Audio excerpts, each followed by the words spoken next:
हाँ भाई मेरे प्यारे बच्चों, कैसे हैं आप सब। आई होप आप सब बहुत अच्छे होंगे और मन लगा के पढ़ाई कर रहे होंगे। तो बेटा कल अपन ने स्टार्ट किया था कॉन्वेक्स मिरर और कॉनकेव मिरर। तो मेरे बच्चों कल एक थोड़ा सा मेरे से मिस्टेक हो गया। मैंने कॉनकेव मिरर में बोला तो concave mirror is also called diverging mirror और लिखा मैंने कॉन्वर्जिंग। एक्चुअल में वो थोड़ा मेरे से मिस्टेक हो गया। वो होता ही कॉन्वर्जिंग मिरर है ना। कॉनकेव मिरर को हम कॉन्वर्जिंग मिरर ही बोलते हैं। तो मेरे बच्चों माफ कर देना, है ना भाई, हो जाती है अब। क्या कर सकते हैं बेटा, है ना। तो अभी अपन इसी लेक्चर को कंटिन्यू करेंगे, जैसे कि कल अपन ने बोला था कि हम क्या पढ़ेंगे, सम बेसिक टर्म्स या कुछ जनरल टर्म्स भी बोलते हैं अपन इनको। तो some basic terms related to spherical mirror जो अपन को इस चैप्टर में हेल्प करेंगी। तो पहले अपन क्यों ही ना इनको पढ़ लिया जाए, ठीक है मेरे बच्चों। चलिएगा, तो कॉपी पेन उठा लो, आज की डेट डालो और लिखिए मेरे साथ। Some basic terms related to spherical mirror।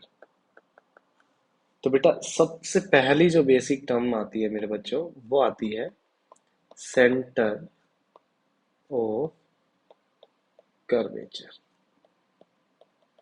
कौन सी आती है मेरे बच्चों? Centre of curvature. चलिएगा, इसको डिफाइन करते हैं मेरे बच्चों। सेंटर ऑफ कर्वेचर को रिप्रेजेंट किया जाता है सी से। किससे? सी से। तो क्या है बेटा ये, इसको अपन कैसे डिफाइन करेंगे, क्या डेफिनेशन है बेटा? तो चलिए लिखिए। हाँ बेटा, साथ के साथ नोट्स बनाते रहा करो, है ना। मेरे वाले नोट्स तो मैं आपको भेज दूंगा, बट कोशिश किया करो आप खुद से अपने नोट्स बनाने की। समझ रहे हो बच्चों? चलिएगा, तो लिखिए मेरे साथ। Centre of curvature, the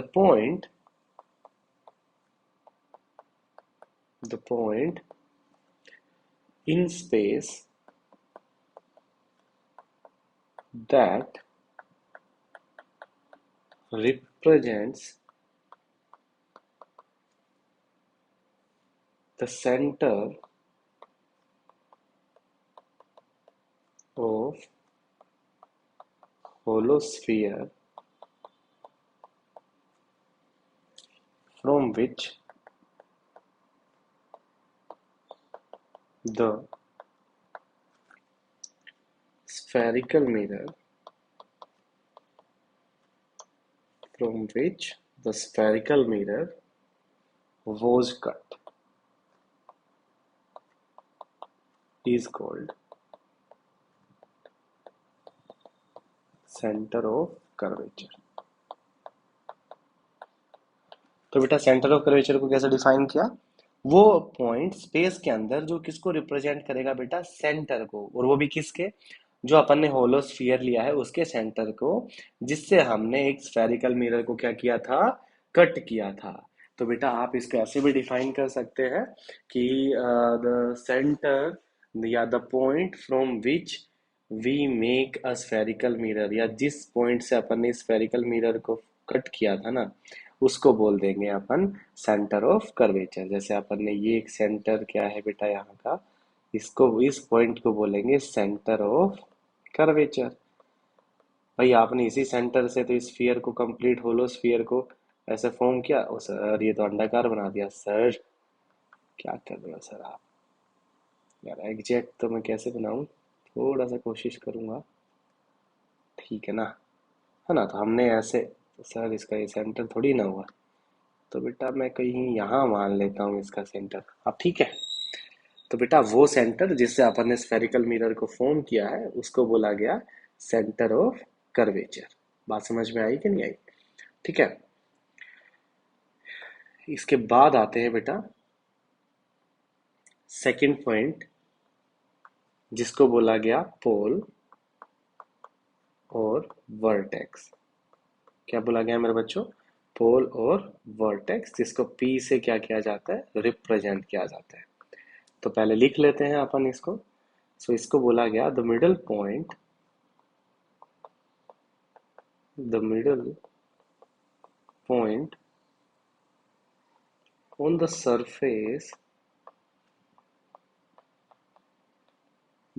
point on the surface of a spherical mirror is called pole। तो बेटा वो मिडल पॉइंट किसका, स्फेरिकल मिरर के सरफेस के ऊपर, उसको क्या बोला गया मेरे बच्चों, पोल बोला गया। तो बेटा ये मैंने स्फेरिकल मिरर बनाया, तो ये इसका मिडल पॉइंट है, इसको क्या बोला गया मेरे बच्चों, पोल। तो काफी बच्चों के दिमाग में सवाल आ रहा होगा, सर आप ये तो कॉनकेव के बारे में ही बता रहे हो, ये जो मैं मिरर बना रहा हूँ वो कौन सा मिरर है, कॉनकेव है। ये भी नीचे सर आपने कॉनकेव बना दिया, तो क्या सर हम कॉन्वेक्स के लिए अलग से पढ़ेंगे क्या? नहीं मेरे बच्चों, प्यारे बच्चों, ये लो, ये मैंने कॉन्वेक्स बनाया, and here it is centre of curvature. ठीक है, तो सेंटर ऑफ कर्वेचर, और ये किसका सेंटर है, कॉन्वेक्स का सेंटर है। सिमिलरली मैं यहाँ पे बनाया हूँ, ये हो गया पोल, तो ये किसका है बेटा मेरे बच्चों, कॉन्वेक्स मिरर का है। तो वो मिडिल पॉइंट किसके सरफेस पे, स्फेरिकल मिरर के सरफेस पे, उसको बोला गया है मेरे बच्चों पोल। ठीक है, नेक्स्ट अपना टॉपिक आता है, सॉरी नेक्स्ट पॉइंट आता है अपने पास, क्या, रेडियस ऑफ कर्वेचर। तो मेरे बच्चों को रेडियस ऑफ कर्वेचर तो आता होगा, या रेडियस का तो पता होगा भाई। चलिए, थर्ड हेडिंग है अपने पास, रेडियस ऑफ कर्वेचर, जिसको अपन आर से रिप्रेजेंट करते हैं। तो रेडियस ऑफ कर्वेचर को कैसे डिफाइन किया गया, चलिए बेटा, अपन जैसे रेडियस को तो सबको पता है मेरे बच्चों क्या होती है, तो मैं भी डिफाइन कर देता हूँ। तो इसको बोला गया the radius, the radius of holosphere from which, the radius of holosphere from which the mirror is formed, from which the mirror is formed, is called radius of curvature। तो जैसे मेरे बच्चों, ये मेरे पास कॉनकेव था, तो बेटा यहाँ से लेके यहाँ तक, मान लो यहाँ पे इसका सेंटर था, सॉरी ज़्यादा ही कुछ बना दिया मैंने, तो बेटा मान लीजिए यहाँ पे कुछ सेंटर होगा, तो इस सेंटर से यहाँ से लेके यहाँ तक की बीच के डिस्टेंस को क्या बोला गया, रेडियस ऑफ कर्वेचर बोला गया। या आप ऐसे भी बोल सकते हो, the distance between the centre of curvature and the pole of a spherical mirror, क्या बोल सकते हो, द डिस्टेंस बिटवीन, चलो मैं लिख देता हूँ, the distance between, the distance between pole and center of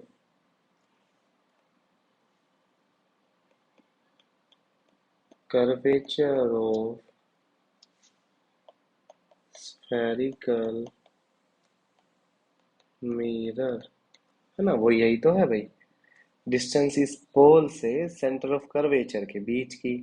ये अपन ने कॉन्वेक्स बनाया, ये पोल बनाया, ये centre, and this distance will be known as radius of curvature. ठीक है मेरे बच्चों, ये अपना, सॉरी, ये अपना थर्ड पॉइंट था। इसके बाद आते हैं मेरे बच्चों किसके ऊपर, प्रिंसिपल एक्सिस के ऊपर। ठीक है, लास्ट में मैं सबको एक साथ दिखा दूंगा रिप्रेजेंट करके, अभी तो मैं अलग अलग दिखा रहा हूँ, लास्ट में अपन सबको साथ में दिखा देंगे। तो नेक्स्ट आता है मेरे बच्चों प्रिंसिपल एक्सिस, जिसको अपन रिप्रेजेंट करते हैं किसी से नहीं, सीधा बोलते हैं भाई प्रिंसिपल एक्सिस। ठीक है, तो इसको कैसे डिफाइन करेंगे, a line passing, a line passing through the pole and the center of curvature and the center of curvature of the spherical mirror is called as principal axis। तो बेटा ये है अपने पास कॉनकेव मिरर, ये है बच्चों पोल, ये है यहाँ। तो सर आप बहुत दूर ले लेते हो, ये है अपना सेंटर ऑफ कर्वेचर। तो एक इमेजनरी इमेजनरी लाइन जो कि मेरे बच्चों किससे पास हो रही है, सेंटर ऑफ कर्वेचर से पास हो रही है और पोल से पास हो रही है, या आप बोल सकते हो an imaginary line drawn through the pole perpendicular to the surface of a spherical mirror at the pole is called principal axis। Similarly, ये है ये लाइन भाई, ये क्या था, पोल था, यहाँ पे कुछ सेंटर ऑफ कर्वेचर होगा, तो इस लाइन को हम क्या बोल देंगे, प्रिंसिपल एक्सिस बोल देंगे। ठीक है मेरे बच्चों। अगला पॉइंट जो है ना वो सबसे मोस्ट इंपॉर्टेंट पॉइंट है बेटा, उसको ध्यान से सुनिएगा, आप ध्यान से देखिएगा, समझिएगा। नेक्स्ट पॉइंट आता है मेरे बच्चों, प्रिंसिपल फोकस। वैसे तो मैंने आपको बताया क्या होता है, ये दोबारा से बता देता हूँ। एक्चुअल में इसको रिप्रेजेंट किया जाता है एफ से। सो प्रिंसिपल फोकस को डिफाइन करेंगे, the point on the principal axis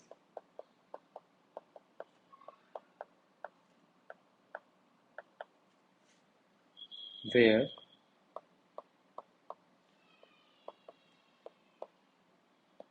all rays parallel to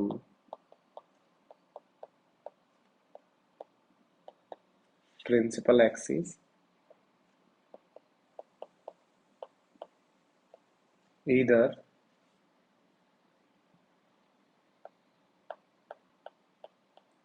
converge or appear to diverge after reflection is called principal focus. तो मेरे बच्चों मैंने बोला ना ये सबसे इंपॉर्टेंट पॉइंट है। तो the point on which the principal axis where all the rays parallel to principal axis either converge और अपीयर टू डाइवर्ज, या तो लाइट रेज एक्चुअल में मीट करे या मीट करती हुई नजर आए ना, तो बेटा उस पॉइंट को बोला जाएगा प्रिंसिपल फोकस। जैसे मेरे बच्चों आपने कॉनकेव मिरर को पढ़ा, parallel raise of light I single point से, जिस सिंगल पॉइंट के ऊपर आके वो मीट कर रही है ना, उस पॉइंट को मेरे बच्चों क्या बोला गया, फोकस बोला गया। क्या बोला गया, फोकस। देखो light rays are parallel to each other और वो सारी की सारी एक सिंगल पॉइंट के ऊपर आके मीट करती हुई नजर आ रही है, तो इस पॉइंट को मैं बोलूंगा मेरे बच्चों फोकस। ठीक है। सिमिलरली अपन कॉन्वेक्स की बनाते हैं, लाइट रेज गई, ये चली गई, तो मेरे बच्चों ये इस पॉइंट से, यहां से लाइट रेज गई, ओ माय गॉड, एक और लाइट रेज इधर से गई और वो इधर से पास हो गई, तो ये इधर और ये इधर, ये इधर, ये भी इधर। देखो लाइट रेज एक सिंगल पॉइंट पे डाइवर्ज होती हुई नजर आ रही है कि नहीं आ रही है ना, तो उस पॉइंट को बोला गया मेरे बच्चों प्रिंसिपल फोकस। ठीक है। कॉनकेव के लिए ये रियल फोकस होता है, कॉन्वेक्स के लिए वर्चुअल फोकस होता है।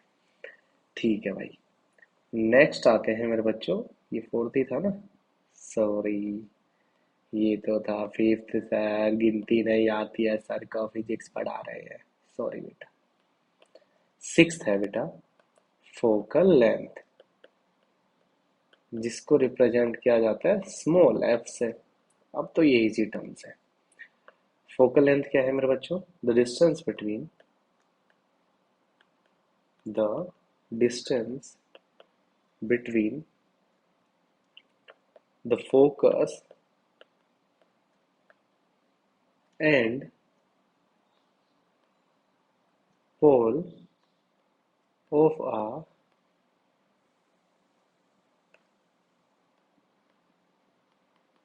spherical mirror is called focal length. क्या बोला मैंने? The distance between the focus and the pole of a spherical mirror is called focal length. बेटा देखिए, ये मेरे पास एक spherical mirror है, ये मेरे पास principal axis, ये pole, ये focus, ये center of curvature, and this distance will be known as principal focus, sorry, focal length, and this will be radius of curvature. ठीक है मेरे बच्चों, जैसे अभी अपन एक कॉमन बनाते हैं सबका, ठीक है, सारी चीजों को एक पॉइंट पे ये किसकी बात कर रहा हूँ? कॉनकेव की। ये है उसका पोलिश्ड सरफेस। क्या है मेरे बच्चों? पोलिश्ड सरफेस। अब बेटा यहाँ से एक इमेजिनरी लाइन जाएगी, या सबसे पहले ये पॉइंट होता है बेटा पोल, ये होगा मेरे बच्चों कुछ सेंटर ऑफ कर्वेचर, इधर होगा फोकस, एक लाइन है जो इनसे पास होगी जिसको, ओहो सर, सर नहीं सर, अच्छा नहीं लगा सर, पहले एक लाइन बना दो सर। ये लो, ये लाइन है कौन सी बेटा? इसको बोला गया प्रिंसिपल एक्सिस। ये पॉइंट है फोकस, ये पॉइंट है centre of curvature. This distance is focal length and this distance is radius of curvature. ये सब थे बेटा मेरे बच्चों इंपॉर्टेंट पॉइंट्स हैं, सब इंपॉर्टेंट टर्म्स है, जनरल टर्म्स है ना? तो बेटा आप इनको याद कर लीजिए, और कल वाले लेक्चर में हम रूल्स टू ऑब्टेन इमेज करेंगे by concave and convex mirror. तो आगे बढ़ते रहिए मेरे साथ, डेली की डेली पढ़ते रहिए। Bye bye.